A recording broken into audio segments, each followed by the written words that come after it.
Daf Yomi, Tractate Bava Metzia, page 62a, top of the page with the words V'chaya chicha imach, etc. And your brother shall live with you, Leviticus 25:36, from which it is derived. Return the interest to him, so that he may live.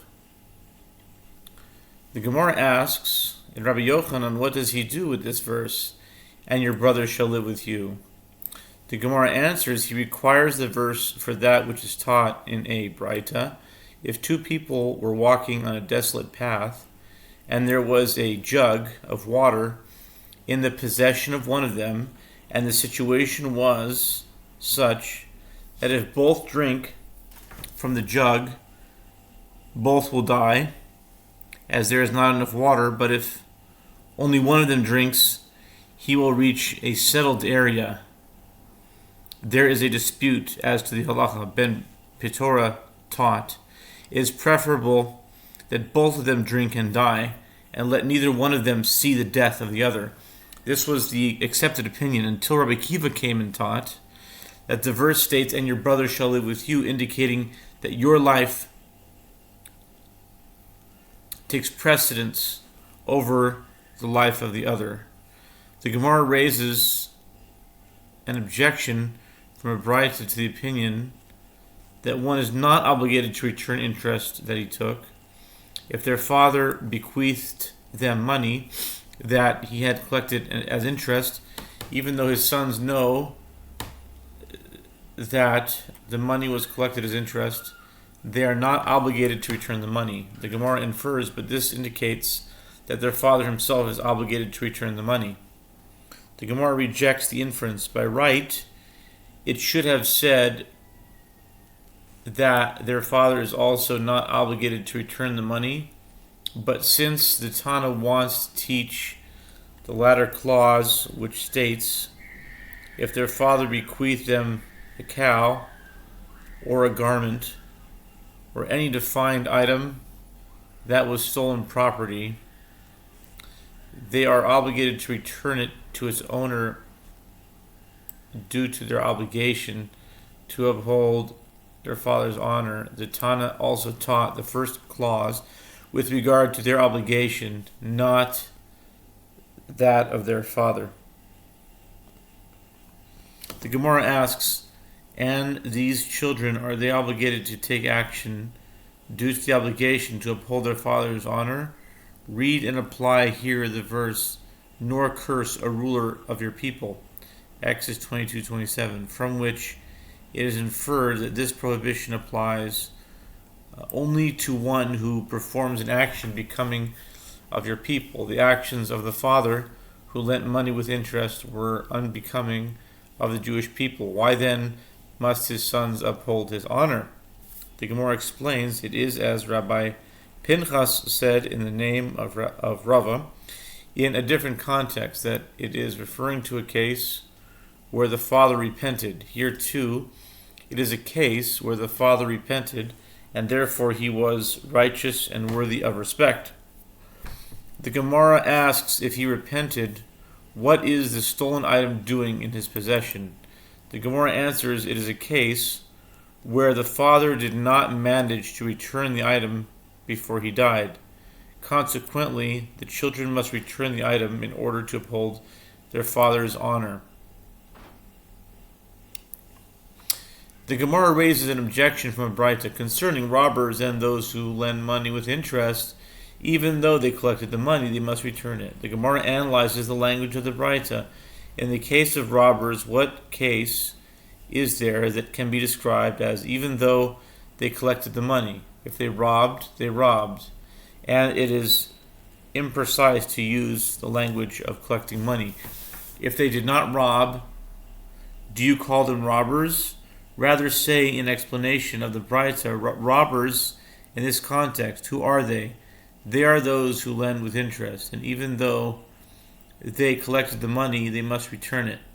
Evidently, money collected as interest must be returned. The Gemara answers, in fact, this issue is a dispute between Tanaim, as it is taught in a Braita. Rabbi Nechemia and Rabbi Eliezer ben Yaakov exempt the lender and the guarantor from lashes for violating the prohibition of interest, because although they violated a prohibition, once they have done so, they are commanded to arise and take action, and there is a principle that one is not flogged for a transgression that can be rectified by the performance of a mitzvah.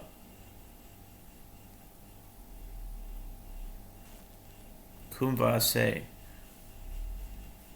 The Gemara clarifies what mitzvah to arise and take action is there. Is it not due to the fact that we say to them, arise and return it? From the opinion of the sages, it can be derived by inference that the first Tana holds that these people are not subject to the obligation of repayment. Apparently, he holds that there is no mitzvah to arise and take action. The Gemara rejects that inference. No, what is the mitzvah to arise and take action? It is the mitzvah to tear up the promissory note documenting the commitment to pay interest. The Gemara asks, what is accomplished by tearing up the document? What does this Tana hold? If he holds that the legal status of the debt in a document is fit to be collected is as though it were already collected, and accordingly they already performed their transgression by writing the document, then they accomplish nothing by tearing it, as the very act of writing the document is tantamount to collecting the debt. And if the legal status of the debt in a document that is fit to be collected is not as though it were already collected, they have done nothing so long as the interest has not been collected. Either way, tearing up the document changes nothing. The Gemara answers, actually, this Tana holds that the legal status of the debt in a document that is fit to be collected is not as though it were already collected, and he teaches us the following principle, that appraisal of an item's value is a significant matter. If a document was written for a loan with interest and the debtor's property was appraised, this is itself a significant matter and punishable with lashes. The Gemara comments, so too it is reasonable to explain the matter in this way, as we learned in the Mishnah 75b, and these individuals violate the prohibition of interest, the lender, the borrower, the guarantor, and the witnesses. The Gemara asks, granted with regard to all of them, meaning the lender, the borrower, and the guarantor, it is understood that they violate the prohibition as they performed an action, but with regard to the witnesses, what did they do to render themselves liable? Rather, isn't it correct to conclude from the Mishnah that the appraisal of an item's value is a significant matter, since the Mishnah states that the witnesses whose testimony enables appraisal participate in the transgression? This proves that appraisal is significant. The Gemara affirms, conclude from the Mishnah, that this is so. Rav Sofer says, according to the opinion that the lender is compelled to return the money paid as interest, these are the rules to be employed. In any case where the obligation recorded in the document is so clear that by the laws of the Gentiles who are not prohibited from collecting interest, one removes the interest from the possession of the borrower to give to the lender. By our Jewish laws, one returns the interest from the lender to the borrower, and in any case where the agreement is not unequivocal, and by their laws one does not remove the interest from the possession of the borrower to give to the lender, by our laws one does not return the interest from the lender to the borrower. Abaye said to Rav Yosef, and is it an established principle that applies in all cases?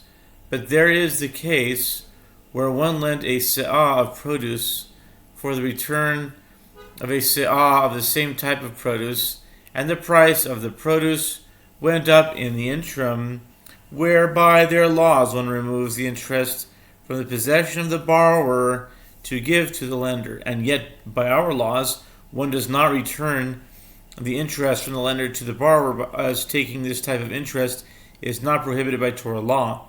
Rav Yosef said to him, the Gentiles do not consider that transaction alone. Rather, according to their laws, it entered the possession of the borrower with the status of a deposit, and consequently returning the produce is not considered repayment of a loan with interest, even though its value is greater than it was at the outset.